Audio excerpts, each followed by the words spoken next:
Assalamualaikum warahmatullahi wabarakatuh. Bertemu lagi kita pada hari ini, itu hari Khamis 25 Februari 2021 untuk kelas Bahasa Melayu. Okey, hari ini kita akan belajar tentang kata nama am. Okey, baiklah, sekarang cuba murid-murid buka buku teks jilid 1, muka surat 6. Okey, muka surat 6 dengan tajuknya kata nama am. Okey, dah buka. Okey, sebelum kita baca ni, kita cuba tengok dulu kat bawah ni ada info bahasa. Okey, info bahasa. Siapa ingat lagi apa itu maksud kata nama am? Apa itu kata nama am? Okey, baiklah, sekarang kita tengok dulu apa maksud kata nama am. Okey, kata nama am merujuk kepada benda, manusia, tempat dan haiwan secara umum. Secara umum ni maksudnya secara keseluruhan. Okey, kita tengok dulu contoh dia. Okey, untuk kata nama am, dia boleh jadi benda, manusia, tempat ataupun haiwan. Okey, contoh benda. Contohnya seperti buku, kemudian kerusi,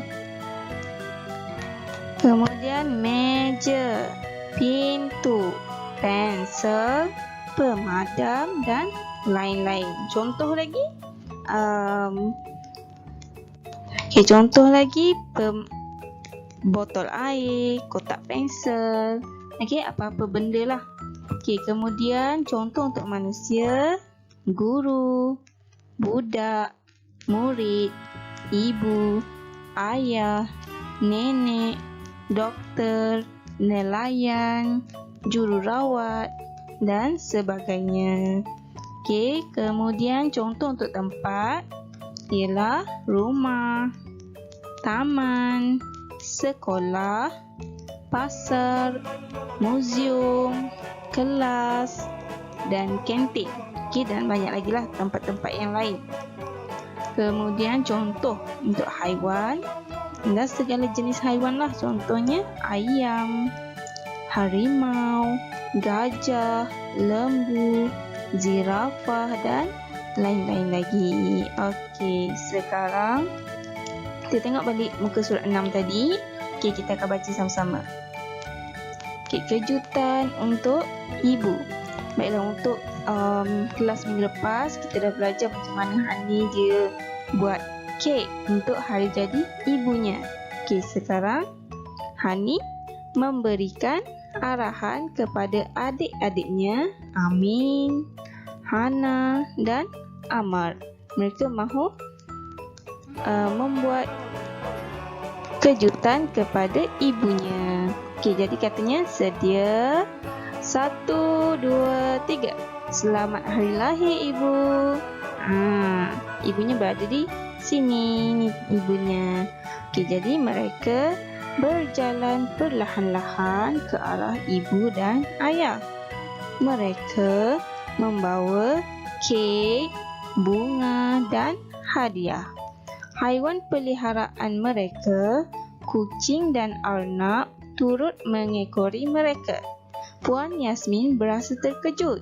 Beliau tidak menyangka bahawa anak-anaknya ingat akan hari lahirnya.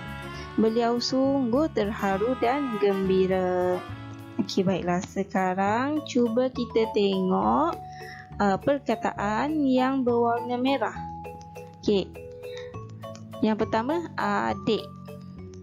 Yang kedua ada perkataan kek. Yang ketiga bunga. Yang keempat hadiah. Yang kelima kucing.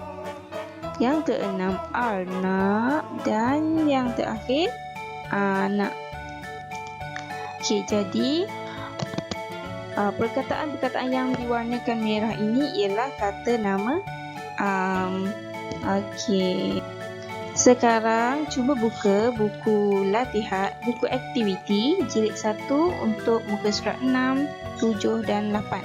Okey, kita akan buat latihan muka surat 6, 7 dan 8. Okey, untuk muka surat 6, apa yang perlu kamu buat ialah isi tempat kosong dengan kata nama am yang sesuai. Okey, jawapan yang diberikan ini ialah kata nama am. Yang pertama ialah bunga, kedua kait, ketiga nama, keempat kasih, tangan dan bandar. Jadi kamu perlu baca ayat yang diberi, kemudian isi tempat kosong dengan kata nama am yang sesuai.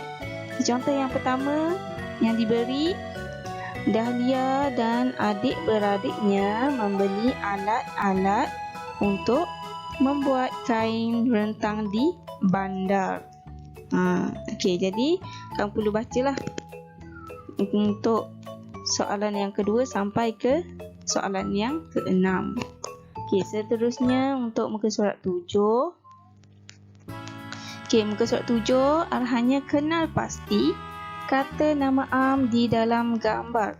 Okey, kamu lihat gambar ini. Okey, gambar ini. Kemudian kenal pasti apakah ia. Okey, contoh nombor 1. Ini apa? Kemudian tulis di ruang yang telah disediakan. Dan yang terakhir, muka surat 8, kamu perlu bina ayat berdasarkan gambar. Okay, jadi kamu perlu lihat gambar yang telah diberi, kemudian bina ayat berdasarkan gambar ini. Okay, contoh yang pertama, contohnya ada pokok. Okay, ada 2 pokok. Jadi kamu perlu tulis ada 2 jenis pokok di taman itu. Okey, itu contoh je lah. Okey, nak buat ayat lain pun boleh. Jadi, kamu perlu bina ayat berdasarkan gambar yang telah diberi ni. Okey, jadi itu sahaja untuk latihan pada hari ini. Kita jumpa lagi pada minggu depan pula. Okey, jadi sekian, terima kasih. Assalamualaikum warahmatullahi wabarakatuh.